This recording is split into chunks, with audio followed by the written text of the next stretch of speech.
आज का हम लोग का पहला प्रश्न है, एक वस्तु को 112 में बेचने पर 30% की हानि होती है, तो 15% लाभ प्राप्त करने के लिए उस वस्तु को कितना में बेचना होगा, ये हम लोग को निकालना है। क्या निकालना है कि 15% लाभ पर यदि बेचा जाएगा तो वस्तु कितना रुपया में बिकेगा, जबकि दिया क्या जा रहा है कि यदि 30% हानि पर बेचता है तो 112 में वो बेच लेता है। तो देखेंगे हम लोग 30% हानि का मतलब कितना परसेंट में बेचेगा। 30% हानि का मतलब वो 70% में बेचेगा, जबकि यहाँ कहा जा रहा है बेच कितना में रहा है, 112 में। 112 यानी 70% का मान कितना रुपया, 112 रुपया। हम लोग को बेचना है कितना में, 15% लाभ पर, और 15% लाभ का मतलब 115% में बेचना होगा, यानी 100 में 15 का लाभ, 115% में। तो 70% का मान इतना रुपया, तो 115% का मान कितना रुपया, यही हम लोग को निकालना है। निकाल लेंगे। परसेंटेज से परसेंटेज गया, 7 दहिये 70, काटेंगे 7 एकम 7, 4 11, 7 छक 42, 8 दूना 16, 2 से काटेंगे 2 पाँच 10, 5 23, 5 115, 23 8 184, तो कितना हो जाएगा 184 रुपया। ऑप्शन नंबर 1 हम लोग का आंसर होगा। यानी कि 15% लाभ प्राप्त करने के लिए वस्तु को 184 रुपये में बेचना पड़ेगा। हम लोग का अगला प्रश्न है, एक वस्तु को 112 में बेचने पर 20% का हानि होता है, यानी 20% हानि पर बेचता है तो वो इतना में बेचता है। कहा जा रहा है कि 50% का लाभ प्राप्त करने के लिए उसी वस्तु को कितना में बेचना होगा। तो सबसे पहले देखेंगे क्या दिया गया है, 20% हानि पर इतना में, और 20% हानि का मतलब कितना में बेचेगा, 100 में 20 कम यानी 80% में बेचेगा। कितना में बेचेगा, 80% में। लेकिन यहाँ कहा जा रहा है कितना में बेच रहा है, तो लिखेंगे 112। इसका मतलब कि 80% का एग्जैक्ट रुपया में मान इतना है। हम लोग को क्या निकालना है, 50% लाभ पर। 50% लाभ का मतलब 100 का सामान कितना बिकेगा, 150 में, यानी 150% में। तो 80% का मान इतना रुपया, तो निकालना है कि 150% का मान कितना रुपया, तो इंटू कर देंगे 150%, काट लेंगे। परसेंटेज से परसेंटेज गया, 0 से 0 गया, 8 से इसको काटेंगे, 8 एकम 8 3 11, 8 चौक 32, 14 से गुना करेंगे, 14 5 70, 14 एकम 14, 7 4 11, 210 रुपया। कितना हो जाएगा, ऑप्शन नंबर 3, 210 रुपया में उसको बेचना होगा 50% लाभ के लिए।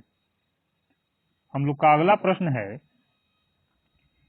दो संख्याएं एक तीसरी संख्या से 30% और 18% अधिक है, उन दोनों संख्याओं का अनुपात ज्ञात कीजिए। क्या कहा जा रहा है, दो संख्या है, पहला संख्या दूसरा संख्या, तीसरी संख्या से, यानी तीसरा कोई संख्या है, तो तीसरी संख्या से पहला संख्या 30% ज्यादा है और दूसरा संख्या 18% ज्यादा है। परसेंट का मतलब 100 में 18, परसेंट का मतलब 100 में 30। यानी कि हम मान लेते हैं कि यदि तीसरा संख्या हम लोग का 100 है तो पहला संख्या 30 ज्यादा होगा, क्योंकि 100 में 30 ज्यादा। दूसरा संख्या 18 ज्यादा होगा तो 118।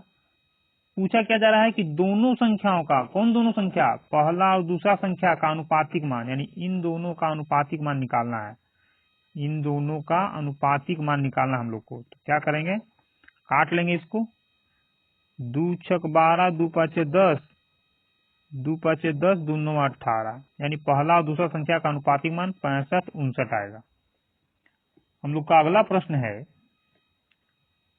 एक व्यापारी को एक शर्ट इतना रुपया में बेचने पर 5% का हानि होता है। यदि वही शर्ट 1350 रुपया में बेचे तो कितने परसेंट का लाभ होगा, ये ज्ञात कीजिए। यहाँ हम लोग को क्या पूछ रहा है, परसेंटेज का मान पूछ रहा है। तो परसेंटेज का मान यानी कितने परसेंट लाभ पर बेचा जाए। अगर इस परसेंटेज का कुछ मान दे देता तो हम लोग क्या लिखते हैं कि कितना में बेच रहा है, 100 प्लस x में बेच रहा है। इसी का मान डायरेक्ट हम लोग निकालेंगे। कैसे निकालना है, इसका मान, और इसका मान यहाँ क्या दिया गया है, 5% हानि पर बेचता है तो इतना में बेचता है। तो हम लोग को इसी का मान निकालना है। तो जिसका मान निकालना है उसको क्या करेंगे, इसका मान इतना दे रहा है, यानी कि इसको हम लोग लिखेंगे 950 रुपया यदि एग्जैक्ट उसका दाम है। अभी इसके पहले वाले प्रश्न हम लोग क्या किए थे कि परसेंटेज का मान नीचे रख रहे थे, लेकिन यहाँ कहा जा रहा है कि कितना परसेंट लाभ पर बेचेगा, वहां रुपया में निकालना है। इसके पहले वाले प्रश्न में रुपया में मान निकालना था और यहाँ हम लोग को किसमें निकालना है, परसेंटेज में। तो जिसका मान जिस रूप में निकालना होता है उस रूप को हम लोग ऊपर रखेंगे। तो यहाँ परसेंटेज का मान निकालना है तो परसेंटेज वाले को ऊपर रखेंगे और एग्जैक्ट वाले को नीचे। तो एग्जैक्ट रुपया कितना, 950 रुपया में बेचने पर 5% का हानि, और 5% का हानि का मतलब कितना बेचेगा, 100 में 5 कम यानी 95% में बेचेगा। इसका मतलब ये हुआ कि यदि 950 रुपया में बेचता है तो परसेंटेज मूल्य कितना है, 95%। तो कहा जा रहा है कि यदि 1350 में बेचे तो परसेंटेज मूल्य कितना होगा। तो 950 का मान 95%, तो निकालना है कि 1350 रुपए का मान कितना परसेंट होगा। क्या करेंगे, काट लेंगे, 0 से 0 गया, 95 से 95 एक बार में, ये हो गया 1% हम लोग का, और 1% में 135 से गुना करेंगे तो हो जाएगा 135%। यानी कि 1350 रुपया में बेचने पर वो सामान परसेंटेज में कितना बिकेगा, 135% में। और 135% का मतलब कितने का लाभ हुआ, 100 का सामान 135 में बिका तो 100 को घटा लेंगे तो कितना ज्यादा में बिका, 35% ज्यादा, और जितना परसेंट ज्यादा यही तो हम लोग का लाभ होता है। तो लाभ कितना हो गया, 35% का लाभ होगा। हम लोग का अगला प्रश्न है, एक कस्बे की वर्तमान जनसंख्या 1,60,000 है। कहा जा रहा है हर साल 25% की दर से जनसंख्या बढ़ रहा है। 3 वर्ष पूर्व यानी 3 साल पहले जनसंख्या तथा 2 वर्ष पूर्व यानी 2 साल पहले की जनसंख्या का अंतर ज्ञात कीजिए। यानी 3 साल पहले और 2 साल पहले जो जनसंख्या रहा होगा उन दोनों जनसंख्या का अंतर कितना हुआ, ये हम लोग को निकालना है। जबकि ये जनसंख्या क्या दे रहा है, वर्तमान।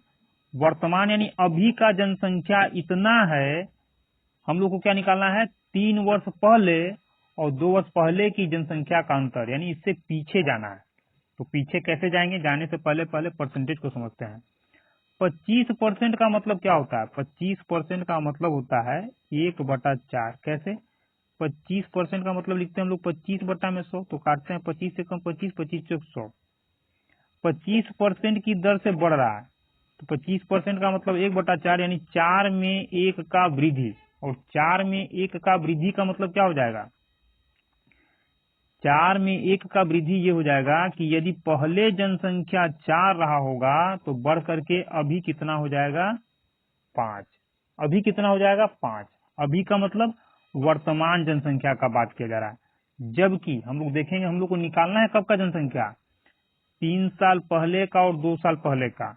अब पहले का निकालना है, जिसका निकालना होता है मान उसको हमेशा हम लोग ऊपर रखते हैं। तो ये तो हो गया हम लोग का वर्तमान, और ये हो गया हम लोग का पूर्व यानी पहले का जनसंख्या। निकालना है कब का, पूर्व का, तो पूर्व को रखेंगे ऊपर, वर्तमान को रखेंगे नीचे। लेकिन इसमें करना क्या है, 3 साल पहले का निकालना है तो पावर कर देंगे हम लोग इसी में 3। लेकिन 3 साल का सिर्फ निकालने से काम नहीं चलेगा, कहा जा रहा है 2 साल का भी निकालिए। तो यही काम यहाँ करेंगे, 4/5 और इसको पावर कर देंगे 2। फिर से सोचना है, ये हम लोग का 5 जो आया वर्तमान जनसंख्या, और ये 4 हम लोग का पहले का जनसंख्या। हम लोग को निकालना है पहले का जनसंख्या, इसलिए पहले वाले को पहले ऊपर रख दिए और बाद यानी वर्तमान वाले को नीचे रख दिए, क्योंकि जिसका मान निकालना होता है वो हमेशा हम लोग का ऊपर होता है। अब 3 का मतलब ये हो गया कि 3 साल पहले का जनसंख्या निकलेगा, पावर 2 का मतलब हो गया 2 साल पहले का जनसंख्या निकलेगा। लेकिन हर हालत में ये हम लोग का क्या है, वर्तमान जनसंख्या ही कहलाएगा। अब इसका यदि घात हम लोग तोड़ेंगे तो कितना हो जाएगा, 4 चौक 16 चौक 64, 5 का करेंगे आ जाएगा 125। यहाँ पावर तोड़ेंगे तो आ जाएगा 16, और इसका पावर तोड़ेंगे 5 का तो हो जाएगा 25। इसका मतलब क्या हुआ कि 3 साल पहले का जनसंख्या यदि इतना तो वर्तमान जनसंख्या इतना, 2 साल पहले का जनसंख्या यदि इतना तो वर्तमान जनसंख्या इतना।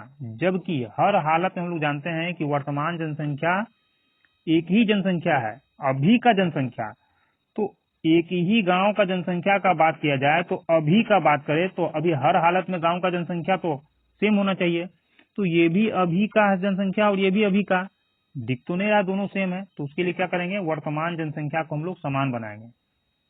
यहाँ 125 तो इसको भी 125 ही होना चाहिए, क्योंकि दोनों हम लोग का वर्तमान जनसंख्या है। तो इसको 125 बनाने के लिए 5 से गुना करेंगे। जब 5 से नीचे किए हैं तो 5 से हम लोग को ऊपर भी करना पड़ेगा, तो कर देते हैं। अब ये कितना हो गया, 16 5 80, और ये कितना है हम लोग का 64, यानी कि 3 साल पहले का जनसंख्या 64 और 2 साल पहले गांव का जनसंख्या कितना था 80। कब, जब वर्तमान जनसंख्या 125 है तब, क्योंकि इसका मान भी 125 इसका भी 125। निकालना क्या हम लोग को अंतर, तो अंतर निकाल लेंगे। 125 125 दोनों का हम लोग का एलसीएम कितना आ जाएगा, 125 ही आएगा। और यहाँ 80 है और यहाँ 64 है, अंतर निकालना था ना, कहा जा रहा है अंतर निकालिए। तो 80 में से 64 घट जाएगा तो कितना आ जाएगा 16। यानी कि जब वर्तमान जनसंख्या इतना तो दोनों का अंतर इतना, दोनों मतलब 3 साल पहले और 2 साल पहले की जनसंख्या का अंतर इतना। अब हम लोग जानते हैं कि जो भी मान निकालेंगे, यहाँ हम लोग जो भी मान निकालेंगे तो वर्तमान जनसंख्या हम लोग का ये है, तो दोनों का अंतर जो आएगा वो 16 का डिविजिबल ही होगा या 16 का गुणज होगा, यानी 16 से कटने वाला ही होगा। यानी डायरेक्ट यदि हम लोग निकालना चाहें तो यहाँ निकाल सकते हैं कि पूरे ऑप्शन में जो भी हम लोग का 16 से कटने वाला होगा वही हम लोग का 3 साल और 2 साल पहले की जनसंख्या का अंतर होगा। और 16 हम लोग का किससे किससे कटता है, तो 16 हम लोग का 2 और 8 से कटेगा, या फिर कहें कि 4 से भी कटेगा। तो 4 से न तो ये कटेगा, न तो ये कटेगा, न तो ये कटेगा। एक ही ऑप्शन हम लोग का है जो 4 से कटा है, तो सीधा सीधा हम लोग का आंसर हो जाएगा ऑप्शन नंबर 4, 20,480 जनसंख्या हो जाएगा दोनों का अंतर। कब का, 3 साल पहले और 2 साल पहले की जनसंख्या का। अगर इस प्रकार से हम लोग नहीं बनाते तो इसको और डिटेल में ले जाना होगा। कैसे ले जाएंगे, यदि हम लोग का वर्तमान जनसंख्या इतना तो अंतर इतना, तो निकालेंगे हम लोग कि यदि वर्तमान जनसंख्या 16000 है तो अंतर कितना आएगा, यानी कि इसी को कैलकुलेट करके निकालेंगे तो फाइनल जो आएगा हम लोग का इतना आ जाएगा। तो इतना न करके सीधे हम लोग इसी से पकड़ लिए कि 16 का डिविजिबल होना चाहिए, यानी 16 का मल्टीपल होना चाहिए। तो 16 का मल्टीपल एक ही ऑप्शन में, ऑप्शन नंबर 4 में। हम लोग का अगला प्रश्न है, 76% की छूट देने के बाद एक सीलिंग फैन का मूल्य 3330 रुपया है। यदि कोई छूट नहीं दी जाती तो दुकानदार को 50% का लाभ होता। सीलिंग फैन का क्रय मूल्य ज्ञात कीजिए। इसको हम लोग क्या करेंगे, यहाँ छूट दिया जा रहा है, छूट किस पर दिया जाता है, मार्केट प्राइस पर यानी अंकित मूल्य पर। तो हो गया क्रय मूल्य सीपी, अंकित मूल्य एमपी, मार्केट प्राइस या एमआरपी, सेलिंग प्राइस।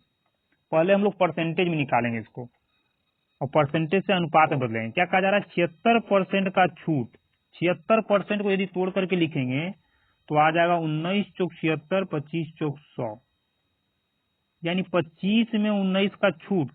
तो 25 हम लोग का क्या है, तो हम लोग जानते हैं कि छूट हमेशा अंकित मूल्य पर दिया जाता है। इसका मतलब 25 क्या हो गया हम लोग का अंकित मूल्य यानी एमपी। 25 पर 19 का छूट देकर के बेचा जाएगा।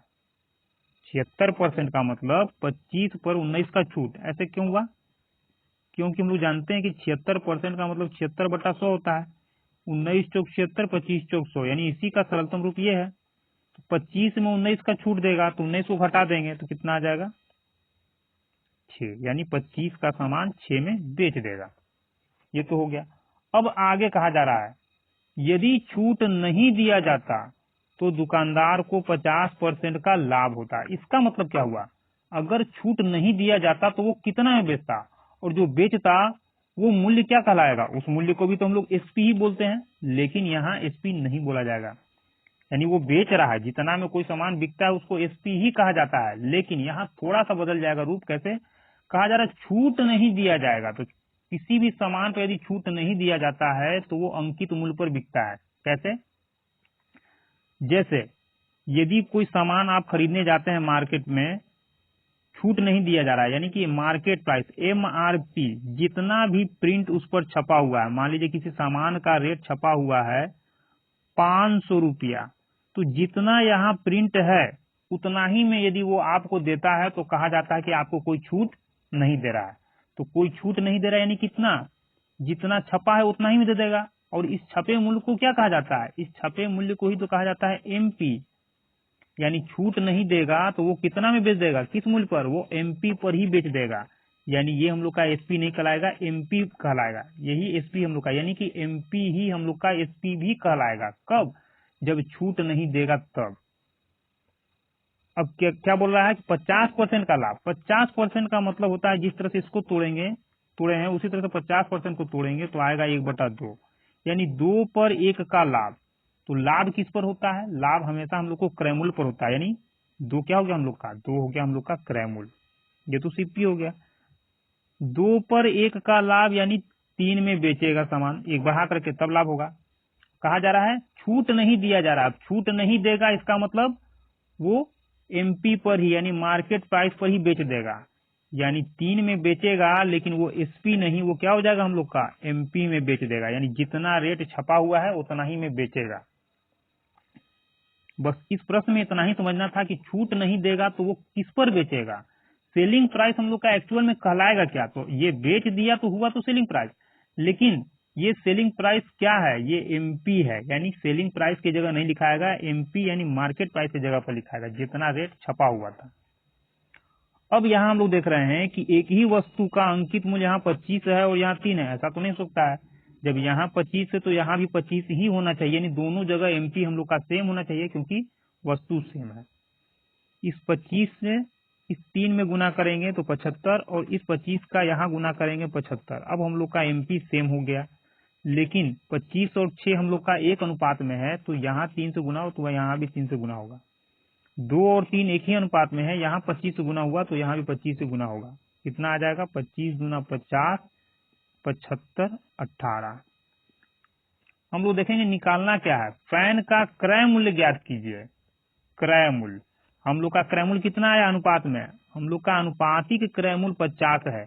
इसका मतलब कि जो भी हम लोग का क्रय मूल्य होगा वो 50 का गुणज होगा, यानी 50 से कटने वाला होगा। पूरे ऑप्शन में आप देख लीजिए, कोई भी ऐसा ऑप्शन नहीं है जो 50 से कटने वाला है। तो हम लोग का एक ही ऑप्शन है जो 50 से कटेगा, ऑप्शन नंबर 4, और यही हम लोग का आंसर हो जाएगा। या फिर इसको आप डिटेल में निकालना चाहें तो निकाल सकते हैं। कैसे, ये क्या दे रहा है हम लोग का, विक्रय मूल्य, और अनुपात में विक्रय मूल्य कितना है, 18। यानी 18 का मान यदि इतना है, 18 का मान यदि इतना, तो 1 का मान कितना, 18 से भाग दे देंगे, 1 का मान आएगा, जो भी आएगा 1 का मान आएगा। 1 का मान इतना, 1 का मान इतना, तो हम लोग को निकालना 50 का मान। तो 50 का मान कितना, तो 50 में 1 के मान से, यानी जो भी आएगा कट करके तो गुना करेंगे, तो सीधा सीधा हम लोग का 9250 आ जाएगा। इसको आप हल कीजिएगा तो इतना आपका आ जाएगा। हम लोग का अगला प्रश्न है,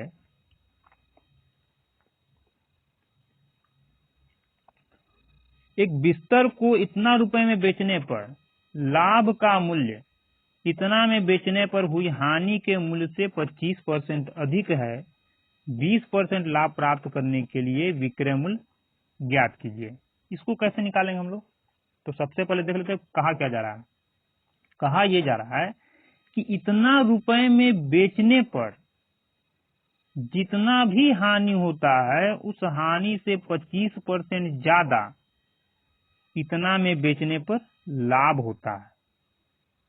तो ज्ञात कीजिए कि 20% का लाभ प्राप्त करने के लिए उस वस्तु को कितना में बेचा जाएगा। अब 20% लाभ प्राप्त करने के लिए पूरा इसको हल न करके यहाँ हम लोग डायरेक्ट बना सकते हैं। कैसे, यहाँ हम लोग यदि देखें कि वस्तु को सीधा सीधा 20% का लाभ होना चाहिए, यानी किसी भी वस्तु को बेचने पर हम लोग को 20% का लाभ होना चाहिए। यानी डिटेल में न जाकर यहाँ हम लोग देखेंगे यदि शॉर्ट तरीके से बन जाए तो बहुत अच्छा बात है। तो देखेंगे शॉर्ट तरीके से बन रहा है कि नहीं बन रहा है। तो 20% लाभ का मतलब क्या हुआ, 20% का मतलब होता है 1/5। 1/5 का मतलब 5 का सामान 1 लाभ में बिकेगा, यानी 6 में बिकेगा। तो कितना बिकना चाहिए, 6 में, यानी विक्रय मूल्य कितना होना चाहिए हम लोग का, 6 से कटने वाला होना चाहिए। विक्रय मूल्य हम लोग का 6 से कटने वाला होना चाहिए। पूरे ऑप्शन में आप चेक कर लीजिए, 6 से कटने वाला कोई ऑप्शन नहीं है, सिर्फ ऑप्शन नंबर 1 ही है जो 6 से कटेगा। तो सीधा सीधा हम लोग कर सकते हैं कि 60-42 रुपया में बेचने पर 20% का लाभ हो जाएगा। अगर यहाँ हम लोग का ये लागू नहीं हो पाता, एक से अधिक ऑप्शन में 6 से कटने वाला होता, तो इसको हम लोग डिटेल में बनाते हैं।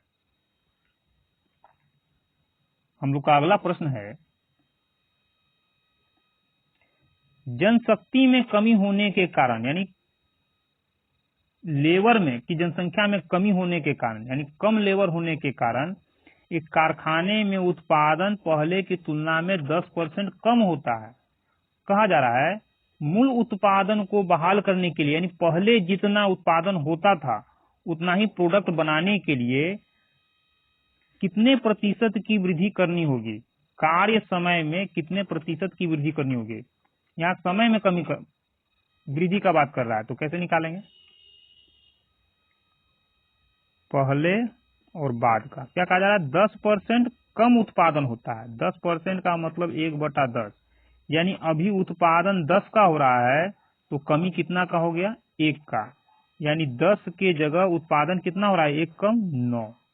कहा यह जा रहा है कि पहले जितना ही उत्पादन बहाल करने के लिए, यानी उत्पादन यदि 10 होता था तो अब 10 करने के लिए कितना प्रतिशत समय में वृद्धि करना होगा। तो क्या करेंगे, 9 को 10 बनाने के लिए कितना जोड़ना होगा, 9 से 10 पर आना है, क्योंकि पहले का उत्पादन यही है। तो 9 को 10 बनाने के लिए कितना का वृद्धि करना होगा, 1 का। लेकिन किसमें, क्योंकि कमी होकर के 9 आ चुका उत्पादन, और इस 9 को 10 तक ले जाना है, यानी 1 का वृद्धि जो होगा कितना में करना होगा, 9 में। यहाँ ये नहीं देखना है कि 10 में वृद्धि, क्योंकि 10 तो उत्पादन पहले का था, अभी का उत्पादन कितना है, घट करके 9, यानी 9 से 10 पर जाने के लिए 1 का वृद्धि करना होगा, यानी 9 में 1 का वृद्धि। तो 100 में कितने का वृद्धि, 100 से गुना करेंगे, काटेंगे, 11 9 99, इतना, यानी इतने % का समय में वृद्धि करना होगा। जनसंख्या में कमी हुआ, यानी लेबर में कमी होने के कारण हम लोग को समय में इतना बढ़ाना होगा, यानी समय में वृद्धि करना होगा, पहले की तुलना में इतना समय ज्यादा काम करना होगा, जिसके वजह से उत्पादन बढ़ जाएगा। हम लोग का अगला प्रश्न है,